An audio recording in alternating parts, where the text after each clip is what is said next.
Hello, my friends, and welcome back to PlayStation Live from E3. It's been a good day so far. I am joined by Meredith once again. Thank you. And I am joined by Darren from Epic Games. Hello, sir. Hey, thanks for having me out here. It's our pleasure. Welcome to the program, and welcome to Fortnite, because we are talking about a game I'm amped about. We just spoke downstairs, and basically Fortnite was like designed for me. This is what I always say, it's one of my dream games. It combines a lot of different genres in a lot of interesting ways. So tell me a little bit about how that kind of perfect storm came to be. Yeah, so we call Fortnite our cooperative action building game where you craft, scavenge, and ultimately build giant forts, all to defend them against hordes of creatures, and you get to do it in a giant procedurally generated world. It's like every word in there is like, it's like custom built. Ryan's hit list. Darren is like measuring my sleeves. He's like, this looks like the right kind of game. And you know what? It's been, you guys have been developing it for a while, and you guys have probably learned some lessons along the way. What evolved it and brought it to where it is today? Let's see. I think the biggest thing that's changed through participation with our community is we used to have world ownership be held by a single player. So that would be if you spent 20 hours in a world and then I came and visited you, I would lose all my stuff. And everyone's like, Minecraft works that way. There's actually a lot of games that actually have that world ownership.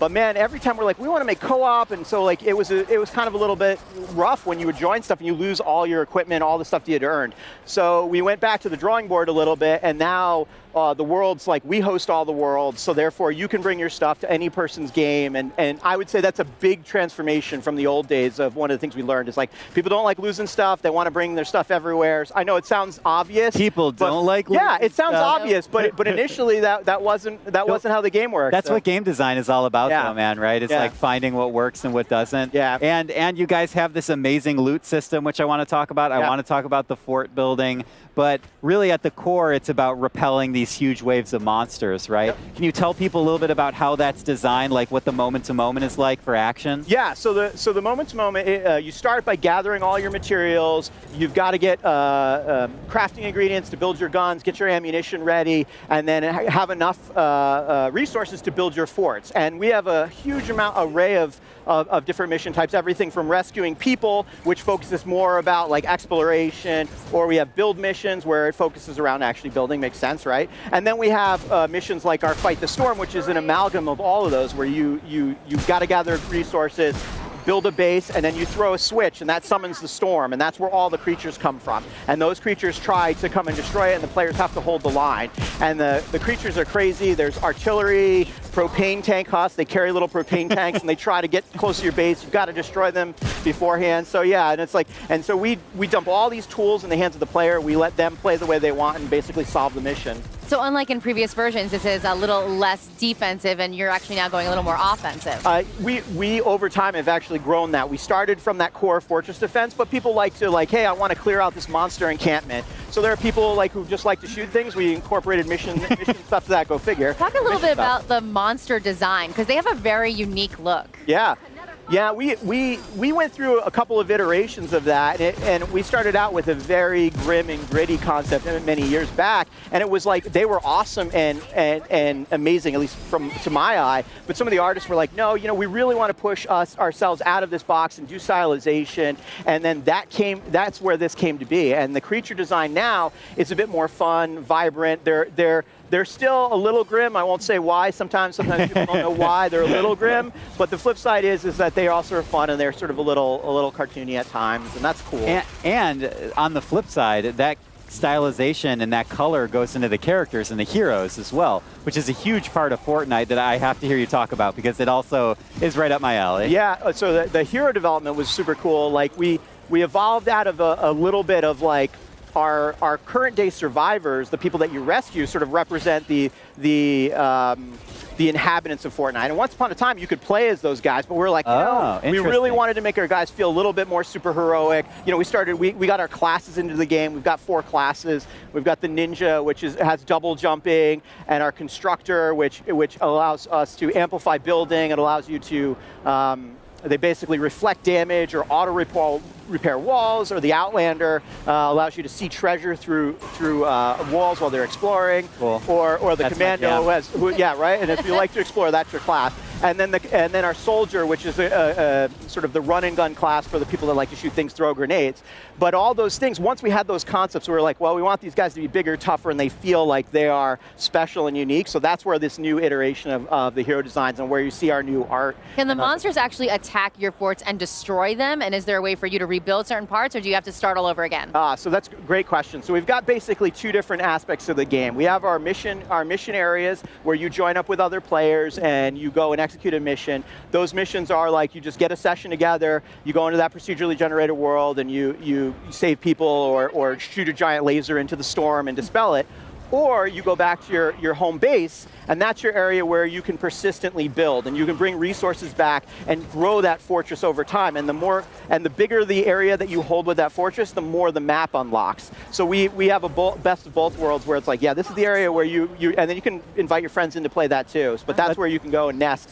Let's talk about the glowing blueprint that you hold when you're building, because it's my favorite thing. But also, we're kind of seeing in this footage, and that, we were seeing in that footage, the ability for you to build, construct, and kind of customize on the fly, which is interesting to me because that's a design challenge, right? To be able to, hey, I need to be fighting. I also need to be able to quickly rebuild and repair my fort. I mean, how did your designers and the UI folks tackle that challenge? Yeah, I mean, that was one of the things we really wanted to land relatively early, and the design pattern that you saw allows players to just edit that 3x3 squares and create different pieces. So they can be like, if you want to build a door, you remove 2 pieces. You want to build a window, you remove 1. And it's basically that simplicity allows players to sort of master building.